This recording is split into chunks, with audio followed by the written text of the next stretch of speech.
afternoon to you listening to 92.3 Nigeria Info.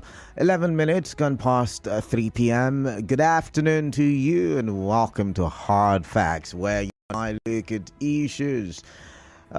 Issues bedeviling the country, socio-economic issues, social-political issues, issues concerning policies of government. And we talk about, the hard things, and we get your thoughts, and we, allow everybody air their views on the issues on the review. Once again, you're welcome. I am Kalada Kurubatabo. You can follow me on social media, Dkalada, THEKALADA.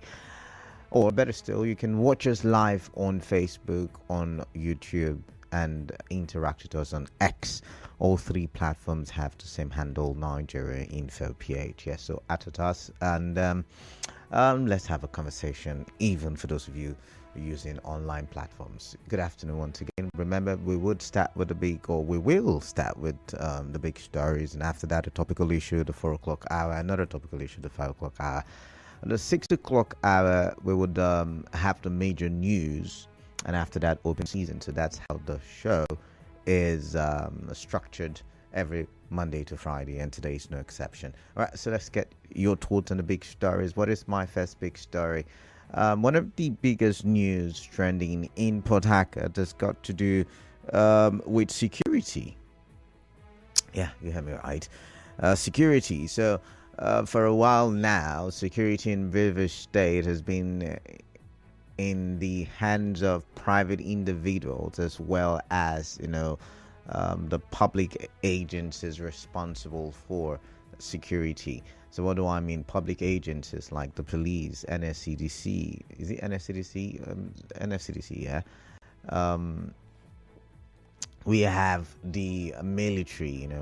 We have the Navy, the Army, we have the Air Force. All of these people have been responsible for security in Rivers State, but also all of these have been shared with vigilantes, and that's why on every, or almost on every street in Rivers State, or would I say in Port Harcourt and Obiakpo, we have gates with vigilantes manning those gates to ensure that there is security in parts of Rivers State, in other parts, in the hinterlands, and the communities, the rural areas. We have vigilantes, some OSPAC. There is a PAC in the name, in some of it, security and peace advisory committee. I think that's the full minute. So you just attach the local government. So if it's on NELGA, security and peace advisory, OSPAC, if it's MOI, SPAC, MOI even as an MOVIS, so yeah, we've had a vigilante system also on ground. As a matter of fact, we've seen reports where in the axis of Port Harcourt, the dual vigilante worked together with the police to apprehend certain criminals. As a matter of fact, there were times when the job vigilante were the ones who apprehended the criminals, and the police were called to the crime scene. A couple of them comes to mind, right? That's the right way to put it. So today we are now being told that the Rivers police arrested OSPAC boss, accusing him of murder, and he was caught with 2 human skulls. Yeah, you hear me right. He was caught with 2 human skulls. I wonder what for, but that is what the story is telling us. So I'm just going to read the full article, and I'm going to get your thoughts on it very shortly. So the Rivers Police Command said its men have arrested the commander of a local vigilante group identified as Felix Wabakata with 2 human skulls and other parts at his hideout in Omok, headquarters of Ogba Egbema Indoni local government area of the state. The police said its operatives, and they clamped down on the excesses of vigilante groups operating in the state, arrested 7 other members of the local security outfit for sundry crimes, including murder. Spokesperson for the State Police Command, Grace Iringe Koko, disclosed this in a statement issued in Port Harcourt, the state's capital, on Wednesday. Iringe Koko said while Bakata who is the commander of the Onega Security and Peace Advisory Committee, codenamed OSPAC, was a principal suspect in the murder of two brothers in Idu, in Ogba Egbema Indani local government area of the state on May the 1st, 2024, on the allegations that they were kidnappers. All right, so taking laws into their hands. I mean, even if they were kidnappers, the best or the right thing to do was to call the police or call the attention of the police to the situation. However, according to the accusation and allegation, they went ahead to kill the individuals, on the accusation that they are kidnappers or were kidnappers. But I want to get your thoughts because, the last time I had a conversation on OSPAC, a couple of years ago, people said, OSPAC, yes, they have their shortcomings, but they have been able to help community policing, community security.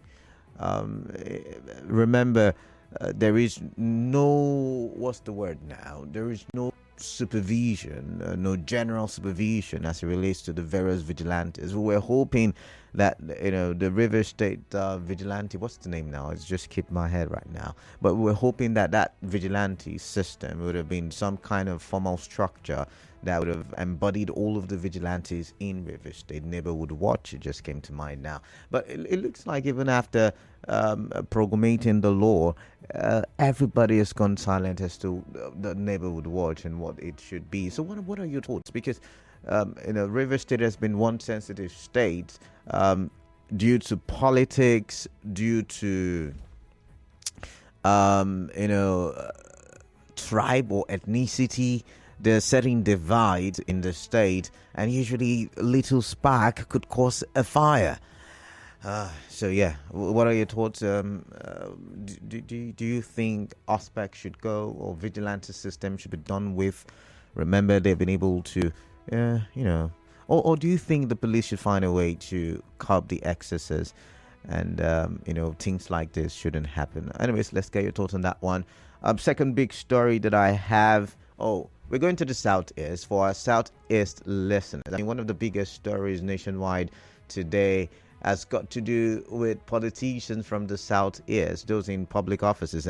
Specifically the governors of the 5 states in the Southeast and the senators representing the 5 states in the Southeast have said, okay, we're going to meet the presidency to make sure that Nnamdi Kanu is released. Now, remember, I mentioned in passing yesterday that the state governors of the southeastern states, met yesterday, and they met for security reasons, regional security. They wanted to strengthen interstate ties and improve regional security. And after the meeting, the resolution was that they were going to meet with the president and tell the president that, see, let's have security in the Southeast. Let's see how we can improve the economic situation in the Southeast by improving on the security issue.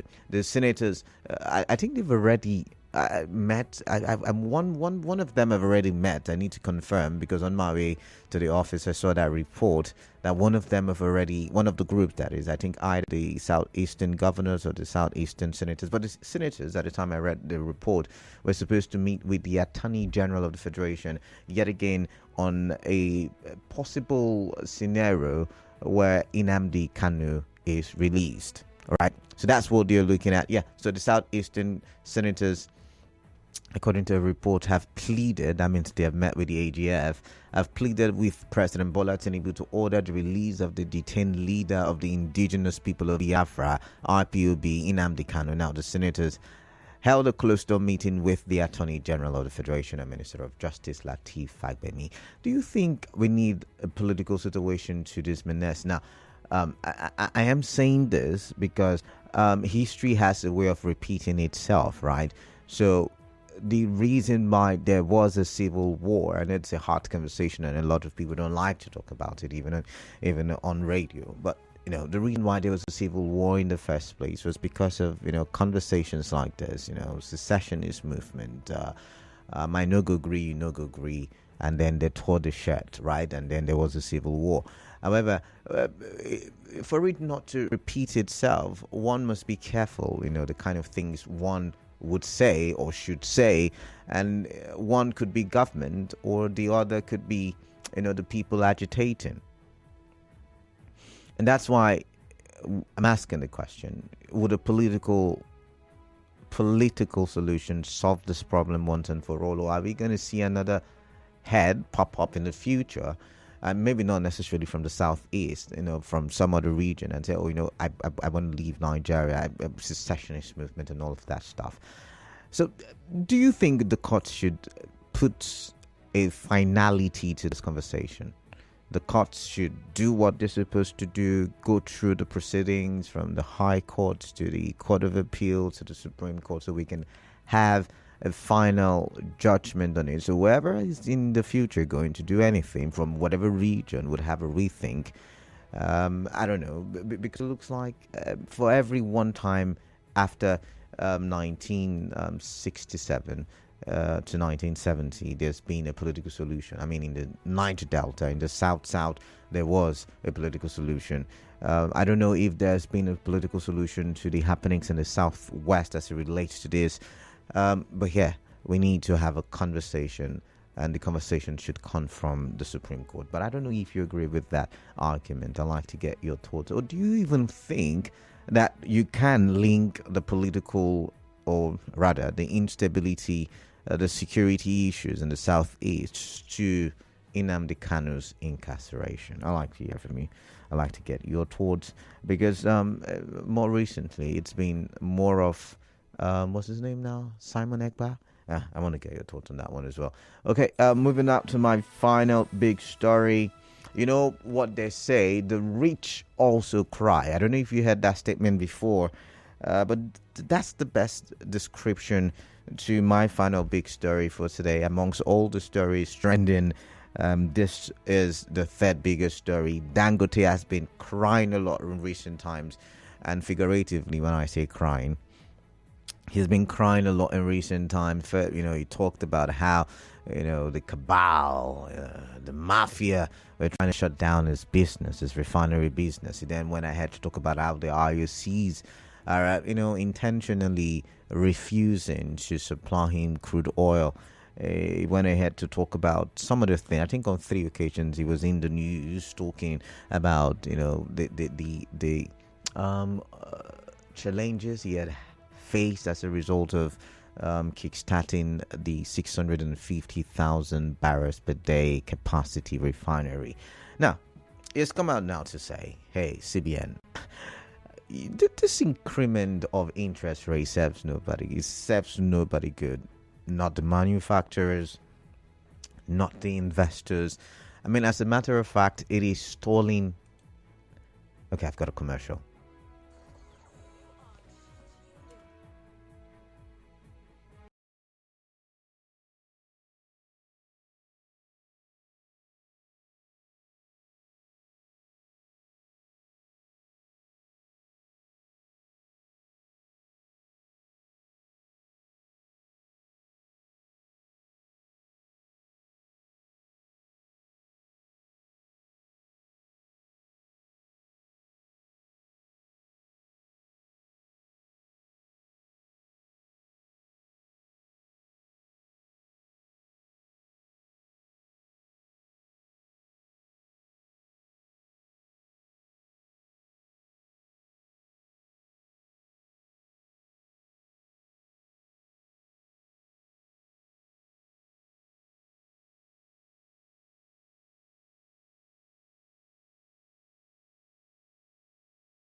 right. Thank you for staying tuned. Welcome back to HardFacts, 92.3 Nigeria Info. All right, so we're done with the commercial for now.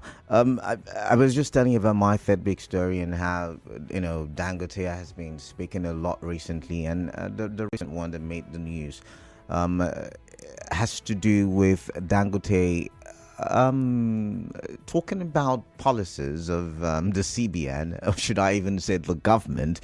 Interest rate consecutively has been increased so that, inflation can drop. That's what the CBN governor said. Kanu said the reason was to curb inflation. However, every time it was increased, inflation, increased. Even though the last time Cardoso said that we watched that the increment was very minimal, that means inflation has slowed down.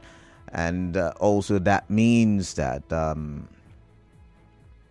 it's working. However, Dangote has replied and says the increase in interest rates every now and then is stalling the employment process, is stalling production generally, because people cannot pay.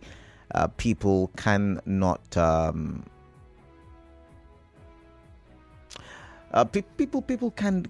I'm talking manufacturers now. Can do business and do business well in Nigeria. So I have summarized it to mean the rich also cry, right? But let's take a look at the article where which reported Dangote's complaint about CBN policies. I know you and I we occasionally have complained about the cost of things in the country. We've complained about government's policies, but it's really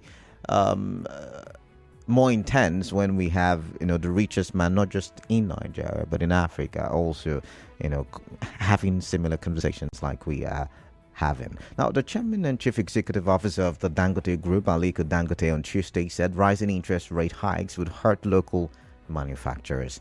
Dangote made the assertion at the opening session of a 3-day National Manufacturing Policy Summit organized by the Manufacturers Association of Nigeria at the banquet hall of the State House, Abuja. Now, I quote, "Before I delve into my paper, let me start with some key messages. Nobody can create jobs with an interest rate of 30%. No growth will happen, no power, no prosperity, no affordable financing, no growth, no development," he said.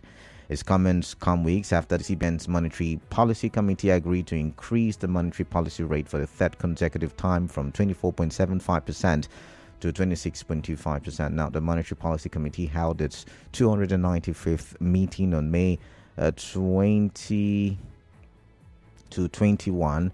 That's 20 to 21st of May 2024 to review recent economic and financial developments in the country. All right, so you see, if the richest man in Africa is saying, hey, that could it be that maybe we have to pay keenly or with keen attention to the policies of government, economic policies of government in recent times? I don't know what you think, but I'd like to get your thoughts because it's the bottom of the hour and I think I'm done talking for the now. It is time for you to air your views on the issues reeled out for review. Let's get your thoughts now. The phone lines are the same: 0817-923-0002, 0817-923-0003, 0817-923-0007. WhatsApp number 0809-0306416. Okay, let's get your thoughts and let's talk for development. Once again, the numbers 0817-923-0002, 0817-923-0003, 0817-923-0007. Now, remember to keep your contributions in line with the laws. I always would tell you that. I wouldn't hesitate to let you off or correct you. You know how it is, right? So I've got Emeka from Owerri. Emeka, welcome on the show. Let's get your thoughts and let's talk for development. It's good to have you. Canada, good afternoon, madam. Yeah, good afternoon, Emeka. Welcome. Canada, the issue of a woman's call being discovered in a particular that is not insecurity. They need to investigate very well. We need to explain to where did he get it? Who is that individual? The money is floated. What the little I heard about is that it's a security officer or maybe a security vigilante man or something like that. So on the issue of Nnamdi Kanu, Canada, my brother, as you think we have a good system in Nigeria, we are taught on the issue of Nnamdi Kanu of country judiciary. I will applaud that. I will support that. And I want to tell you, the judicial system we have in Nigeria today, I'm talking of myself. I don't have trust. Especially on the line, 2015. What is happening in judiciary today? Who is involved? Who is involved in the case? Is it something like that? We determine what we do the justice at the end of the day for them. So we can allow you say judiciary to normally judiciary is want to do what they want to do. But I tell you, the judiciary data are taking time. Who is the top? Who is in charge? Who will determine? Exactly will determine what will happen there. So for me, let them do the political negotiation among them. And I tell you, and I want to go over the president, make you all say that insecurity is that, insecurity is that. I want to tell you, any part of Nigeria, even what is happening to not today, directly or indirectly is affecting entire Nigeria. All right then. At least today, we are talking of food, like food. It's part of what is happening in the north. So what about the insecurity? Like this is what is happening in the crisis, I'll sit at home. Take it or leave it. It's affecting everybody. All right, Emeka, I've got to go. I've got to go. Even there, all right then. I've got to go. Thank you. I've got Obina from Irebe. Obina, welcome. What is on your mind? Please talk to me. Quickly, go straight to the point. Good afternoon to you, Kalada. Yeah, good afternoon. The man of the people and for the people. All right, quickly, please.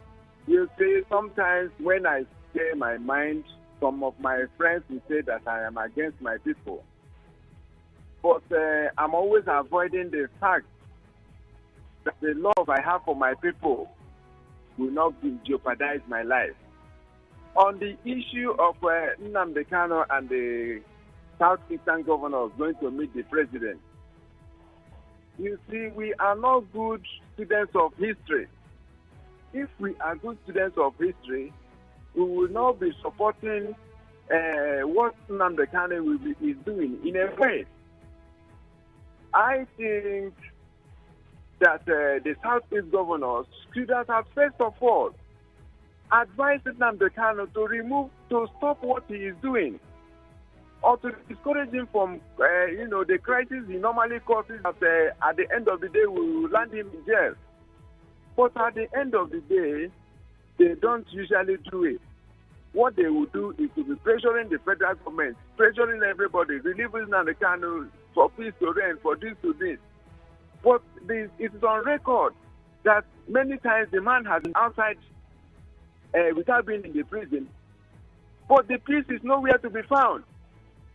What is the criteria that if the federal government releases Nnamdi Kanu now as they are conversing, that there will be peace? I think that the governors should do the right thing. Let them do the do, not calling on the federal government every time to release Nnamdi Kanu when there is no proof that there will be peace. All right then. All right. That is my take. All right. Thank you very much, Rubin. I've got to move on. I've got Letan Barry from Bori. Letan Barry, welcome. Hey, good afternoon, Canada. Yeah, Letan Barry, welcome. Yeah. To me, let me look at the complaint by Dangote. The complaint by Dangote is neither here nor there. The reason why I said so is that all these things Dangote is complaining about is just politics they are playing. Dangote just want to complain so that they will use that to increase their pump price to the current price that Nigerians are buying petrol now. They want to let you know that because of the increase in the high cost of fuel, they are buying crude oil from international communities. How will you tell me that a company, an indigenous company from Nigeria, will be in Nigeria and buy crude oil that we are selling to international community? It's impossible. They know that if they tell Nigerians, if Nigerians become aware that they are collecting crude oil, which is free here, refine it, and sell at the high price, which is the current price now, that Nigerians will be against them. So they want to complain as if they are buying the crude oil from international community before they can maybe look at other things, other indices, putting high cost of things, materials and all that. So that by the time they will come out with their price, it will suit with the current price in Nigeria, which they know that by them refining petrol in Nigeria is supposed to cost not less than 100 or 150 naira per liter. But they are doing all this, putting this together so that people will think that with the cost of all the high cost of things, they've been able to look at all those things. That is why they come up with this price. So the taxing cannot work. We are saying that it is a fallacy. They are all up with fallacy. And lastly, with the issue of the Southeast, you see, they are vehemently precipitated their own problem. Because you cannot say you're looking for freedom. I never wanted to talk about this Nnamdi Kanu issue. You are saying you're looking for freedom. You want to be on your own. And you're carrying arms against the government of the country. And you expect that the government of that country will fold their hands and watch you doing that against them. That's how it's done. Look at the example the Ogoni people keep on ground. When Tesaro was started, he never started with using arms to fight the federal government. All right. Neither he used brains. All right then. So that is how it's supposed to go. All right, let's Barry. Thank you. Thank you very much. I've got Victor from Port Harcourt. Victor, welcome. What is on your mind? I'd like to hear from you. Hello, Victor. Are you there? Hello, good afternoon. Yeah, welcome. You need to be audible.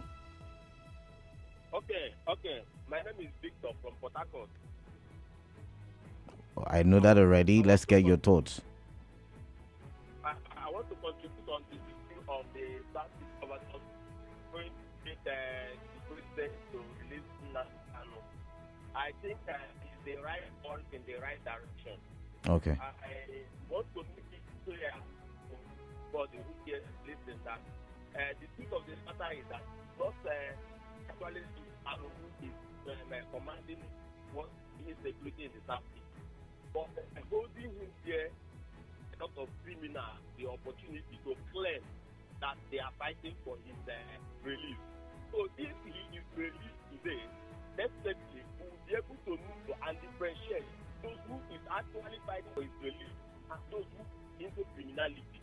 In that case, we will be able to now know that some of those people who are claiming that they are fighting for his release are not fighting for his release, but are criminals. So it will be easy to track them and integrity use. So anybody who says that bringing him out of the prison or bringing him out of the DSS cell is not important. That person is an enemy of the South. All right then. All right then. All right. Thank you very much, Victor. I've got Victor from Mile 3. Victor, welcome. KDB, good afternoon. Yeah. KDB, the country where I come from, we don't hire expatriates to give us anything as far as our economy is concerned. If you ask me, and I know you know, that if you place our president side by side with a personality like Dangote, I don't think by every form of respect for him, he can't compare to Dangote as far as economy is concerned. He's a man that has done it and is recognized worldwide. So when he talks, anybody who is reasonable should call him and ask him, sir, how can we remedy our predicament? But unfortunately, they won't listen to people like him. They will not, because why? It is not in their natural intention to set us free. So all their plans is to keeping us in the hell that we are in. I mean, a country is actually having a resource, and I build a refinery for it, and I will be going out to buy the product. Meanwhile, we export our product here. That particular economy, I can't phantom it out. So, if they are reasonable, they should call people like him, expatriates, to surround them so they can be able to alleviate us from this suffering. But rather, they will get people with structures, because that's what they want. All right. Victor, thank you very much. I've got Gift from Norway. Gift, welcome. What is on your mind? I'd like to hear? Okay, Canada, good afternoon. Yeah, good afternoon to you. Okay, my name is Peter. I want to discuss about the party governor going to see the president. You want okay. I'm listening to you. Okay, I think it's a right thing to do actually, but it's coming at a very, very long time. You see, part of the issue with the Southeast governors is that they kept quiet for so long. And they allow these people to perpetrate all sorts of evils against that region.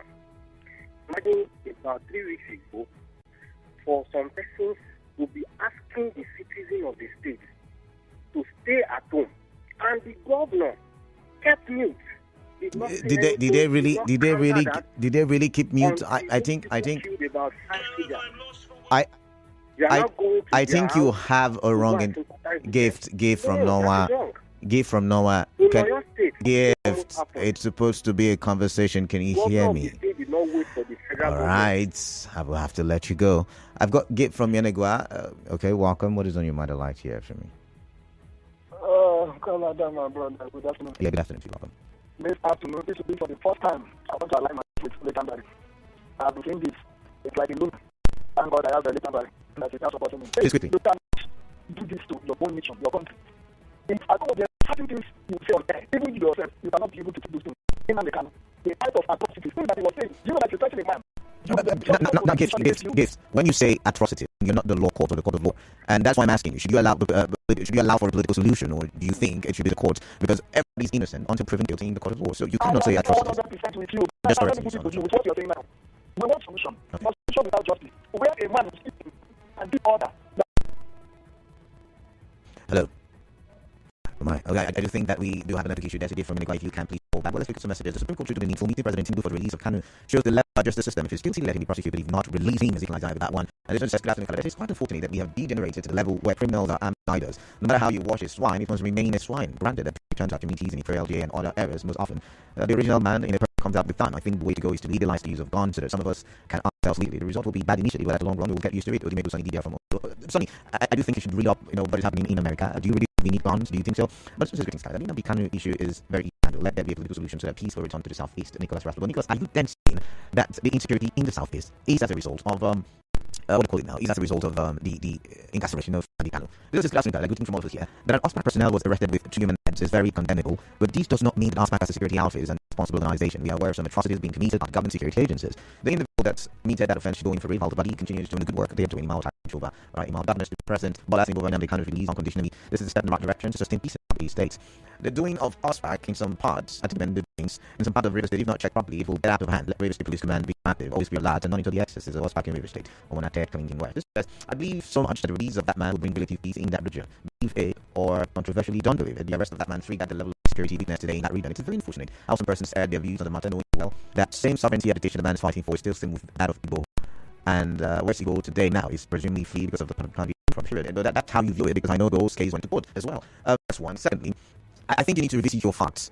You need to revisit your facts as it relates to insecurity in the southeast, because when Nnamdi Kanu was free, when he was a free person, there was still insecurity. We saw burning of police stations. We saw some of assassinations happening in the southeast, things that were not part of the characteristics of that region. So yeah, I think there was insecurity even before the time. You can go through your archives and check it. And Google it simply, and you'll see some of the things I've just said. But this one says, this present administration led by Tinubu is totally confused. Dangote should tell Nigerians the simple truth on what is happening in the petroleum industry. Wow, Nigeria, he'll be confident in leveling from Ozuzuiche. The question that should be asked is anyone benefiting from the insecurity happening in the southeast? If yes, you're releasing Nnamdi Kanu, the insecurity will never stop. It is easy to create an insecurity, but hard to stop. It will only take force to stop an insecurity that someone is benefiting from. Mali. But we've been told you should use kinetic and non-kinetic approaches. This was I commend the political leaders of the South seeking political solutions to ensure that Nnamdi Kanu is released, because relying on judicial pronouncement will not get him out of prison so easily, and I urge leaders to stand firm in the Naka. Ceasefire of Ivos Human Schools. Proper investigation should be carried out, testing where he got human calls. Some of these OSPAC members believe above the law as they are carrying arms with fetish things around the waist. Dangote, I believe I with that one. This one says on Dangote crying, not get Dangote saying, I don't know what you meant to say there, but you talked about not getting crucial on Nigeria's local market. It's a mere pretense to sell at the current market price again. Nnamdi Kanu should be granted release on mercy and export market.